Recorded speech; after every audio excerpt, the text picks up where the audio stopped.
Good evening. Thank you for joining us for KREM News 10 at 10, where we give you more news in less time. I'm Nicole Hernandez. Mark is off tonight. And we start with an update in the University of Utah basketball racist incident in downtown Coeur d'Alene that happened less than 2 weeks ago. Just a few hours ago, police confirmed something did happen. They say they have audio and video that corroborates what the team said. They also released these photos here you're about to see tonight. They're asking for help identifying this silver car that might have been involved. The Utah women's basketball team says someone harassed them with racial slurs while they were on their way to a team dinner. At this point, the Coeur d'Alene police say they've gone through more than 35 hours of video from local businesses, but they say they're still trying to figure out if what happened was actually a crime. Here's what the team's head coach had to say right after it all happened. And it was really upsetting, and for our players and staff to not feel safe in an NCAA tournament environment, it's messed up.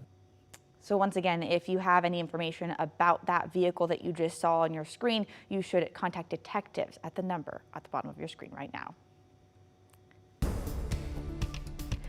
I don't know about you, but I was pretty stoked on the sunshine we've been seeing this week, but it's all gone now, and I'm pretty bummed about it. So Chief Meteorologist Jeremy Legoo is joining us now. Jeremy, how long is the clouds sticking around? Well, it looks like through the weekend, and the chance of rain kind of sticks around through the first half of it. So let's go ahead and dive into the forecast. Right now, we sit at 44 degrees. All that cloud cover acting as a bit of a blanket. But did you notice the drop in temps from where we were this time last night? About a 20-degree drop for a lot of us. That's pretty big, and that is contributing to the lack of convection, or the absence of thunder and lightning in the atmosphere. We are starting to see some of that moisture creep its way up to the north. Coeur d'Alene, you're starting to see a little bit try to move in just east of town. Silver Valley, you're in on it, and overnight we see a couple of those stray showers lift in, so don't be surprised if you wake up to some wet roads. But it looks like a bulk of that moisture holds off until tomorrow evening. We'll get our heaviest rain and biggest push of moisture overnight Thursday into Friday, and then some scattered showers Friday. Forecast models say snow Friday. Really, your best shot is going to be a couple of snowflakes that melt as fast as they fall, so we're just going to go ahead and say rain. 54 tomorrow, 50 on Friday, and Saturday we top out in the 40s. Thank you, Jeremy. Now to our night beat with a quick look at the day's top stories. A polygamous cult leader who trafficked girls across the country, including here in Spokan, pleaded guilty in a Phoenix courtroom today. Samuel Bateman is charged with conspiring to transport underage girls across state lines and conspiring to commit kidnapping. Back in 2022, the FBI rescued 8 underage girls from the cult in an Airbnb here in Spokan. In today's deal, Bateman admitted he took at least 10 girls as wives and did sexual activities with them. Some were as young as 9 years old. The plea deal recommends a sentence of 20 to 50 years, but one charge could mean life in prison. Now to an update on the WSU police officer who shot at a student on campus. WSU police say the officer was Dylan Tideman Mueller. He has worked for the department for 2.5 years now. Last week, police responded to reports of a man with a knife at the Global Scholars dorm. Officers say 20-year-old John Bazin was uncooperative when they got there. That's when the officer fired a shot at the student but missed. Police then used a taser to stop and arrest him. That officer is now on administrative leave while they investigate. And a Stevens County inmate is back in custody tonight after escaping jail back on Saturday. The sheriff's office says a corrections deputy was taking another man into the jail and didn't fully latch the door, so deputies say the inmate just walked out. He was out for 6 minutes before a Colville police officer found and arrested him. The sheriff's office says now they are going to be looking over their policies. Meantime, the Idaho Department of Corrections is looking for an inmate from Idaho Falls. They were in a re-entry program. They say a 48-year-old Daniel Eugene Palmer walked away from a job around 8 o'clock this morning. He is a 6'1", 225-pound man. He has green eyes, brown hair, and was last seen wearing a dark blue shirt and black tennis shoes. They think he could be driving a stolen 2010 black Honda Accord. So if you have any information, you should call 911.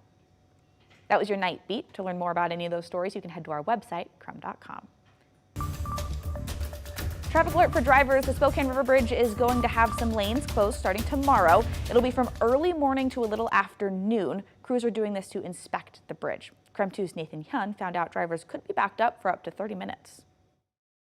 If you plan on driving across the Spokan River Bridge tomorrow morning, it most likely won't look like this, one lane open in each direction. Instead, expect slow traffic as only one lane will be open for both directions. We try and plan them to minimize impacts to traffic. Heather McDaniel with the Idaho Transportation Department says from 5 a.m. to 1 p.m. tomorrow, crews will be on the Spokan River Bridge to conduct routine safety inspections. It's just part of our routine safety to go and make sure that everything is working as it should be. The inspection requires workers to check the bottom of the bridge. Take a look at some of these pictures sent to us from ITD. These are under-bridge inspection trucks which will be used in tomorrow's inspection. That is the reason for the lane closure. The truck is pretty large, and so we need a safe area to be able to set that up. These trucks help lower crews beneath the bridge. There are only 2 in the state, and they even have their own names. One of them is named Kenny and the other one is Tootsie. During the inspection, crews will look for loose bolts, stress fractures, or cracks on the bridge. McDaniel says delays, especially during the morning commute, could get up to 30 minutes. Safety is a huge priority, and so many cars, I mean, there's thousands of cars that travel on these bridges every single day throughout the state, and so it's our responsibility to make sure that those are completely safe.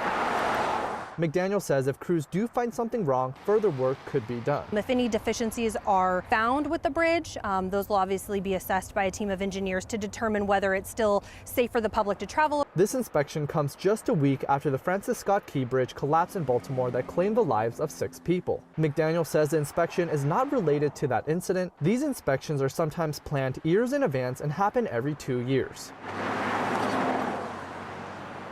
Nathan Young reporting. The Idaho Transportation Department says drivers should plan ahead and leave early. Also, make sure you're always slowing down when driving through construction zones. The state of Washington is going to start cleaning up PFAS contamination in the groundwater near the Spokan airport. The Department of Ecology told us today they issued an enforcement order about this. That means the airport has to investigate how far the contamination goes and then get cleanup options ready.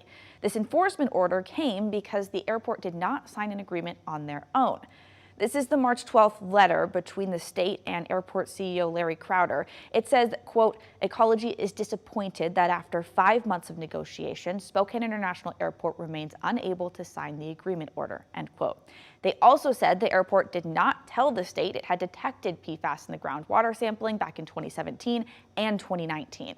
As part of the enforcement order, the department is also asking for public input on locations or back history that should be included in this investigation. You can submit your comments or suggestions through May 27th. We have information on how to give that feedback on our website, KREM.com. Washington State Senator Mike Padden from Spokan Valley says he will not be seeking re-election.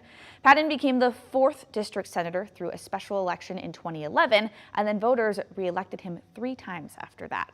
Padden did release a statement today. He said, quote, it has been a tremendous honor and privilege to serve our 4th district in the state Senate these past dozen years. I appreciate the opportunity to work with all of my legislative colleagues on a variety of issues over these years to make Washington better, end quote. In Northwest news, the latest bill to regulate books in Idaho libraries is on its way to the governor's desk now. The bill wants to make sure, quote, harmful materials are not available to children in libraries. If a parent or their child finds any inappropriate book by the state's definition in a library, they can file a complaint. The library then would have 60 days to review that complaint.